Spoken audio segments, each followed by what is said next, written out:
अस्सलाम वालेकुम दोस्तों, आज हम बना रहे हैं मछली का सालन, ग्रेवी वाला, बहुत ही मज़ेदार। आइए शुरू करते हैं। बिस्मिल्लाहिर्रहमानिर्रहीम। ये हमारे पास मछली है, मैंने रोहू मछली ली है और उसके छोटे छोटे पीसेस करवा ली। अब मैं इसको फ्राई करना स्टार्ट कर रही हूँ। इसको मैंने अच्छी तरह धो लिया है। घी गर्म होने के बाद मैंने इसको फ्राई कर लेना थोड़ी सी तेज़ आंच पर। जैसे ये थोड़े से डार्क ब्राउन होंगे हम इसको निकाल लेंगे बाहर। बहुत ही मज़ेदार होगी और बहुत ही शानदार। एक बार ट्राई ज़रूर कीजिएगा। जब तक ये फ्राई हो रही है तब तक अगर आपने मेरा चैनल सब्सक्राइब नहीं किया तो उसको सब्सक्राइब कर लें, ठीक है। ये देखें मछली ब्राउन हो गई है। अब हम इसको निकाल लेंगे बाहर। ऐसे हमने सारी फ़िश को फ्राई कर लेना है। तब अब हम इसकी ग्रेवी तैयार करते हैं। एक प्याज है, 5 से 7 सब्ज़ मिर्चें हैं, थोड़ा सा लहसुन है, एक टमाटर है बड़ा, और थोड़ा सा मैंने फ्रीज़ किया हुआ है। इसके अंदर 1 क्यूब लहसुन का डालना है। प्याज को मैंने ग्राइंड कर लिया है। इसको घी डालकर उसी घी में मैंने फ्राई कर लिया। अब थोड़ा सा लाल मिर्च पाउडर, थोड़ा सा हल्दी पाउडर, थोड़ा सा सूखा धनिया और थोड़ा सा नमक हमने इसके अंदर ऐड कर लेना है। जैसे हम सालन का तड़का लगा वैसे ही करना है, पर हमने बस ग्राइंड किया हुआ हमने इसके अंदर प्याज डालना है। ग्राइंड किया हुआ सारा मैंने इसके अंदर सामान भी डाल दिया। थोड़ा सा गरम मसाला डाल लिया, थोड़ा सा नमक डालेंगे अपने जायके के मुताबिक।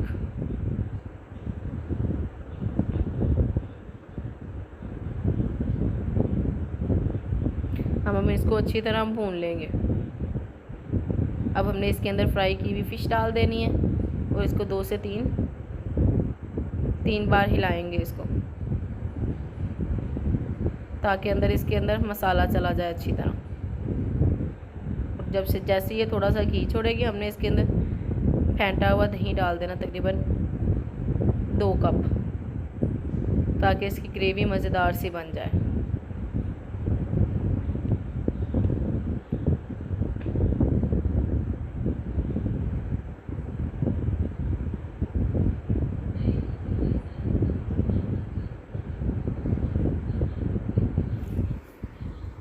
ये देखिए मछली फ्राई भून हो गई है। अब हम इसके अंदर दही डाल देंगे। मुझे थोड़ी सी मिर्च कम लगी थी इसलिए मैंने थोड़ी सी काली मिर्च डाल दी है इसके अंदर।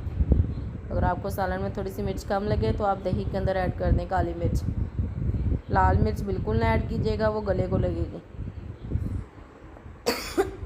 अब थोड़ा सा पकाने के बाद हमने इसको दम पर रख देना है। थोड़ी देर 2 से 3 मिनट हमने इसको तेज़ आंच पर पकाना है। फिर हमने इसको दम पर रख देना है ताकि दही अच्छी तरह इसके अंदर रच बस जाए, ठीक है। बहुत ही मज़ेदार है, एक बार आप ट्राई ज़रूर कीजिएगा। इंशाल्लाह आपको पसंद आएगी। इंशाल्लाह जल्दी मिलेंगे अगली वीडियो के साथ। थोड़ा सा हमने गार्निशिंग के लिए इसके ऊपर धनिया डाल देना है।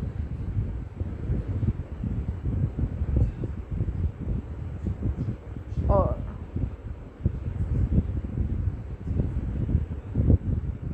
चले जी, हमारी फ़िश तैयार है। बहुत ही मज़ेदार, बहुत ही लजीज। इंशाल्लाह जल्दी मिलेंगे। चैनल को सब्सक्राइब करें, वीडियो को लाइक करें, नीचे कमेंट ज़रूर करें। अल्लाह हाफ़िज़ दोस्तों।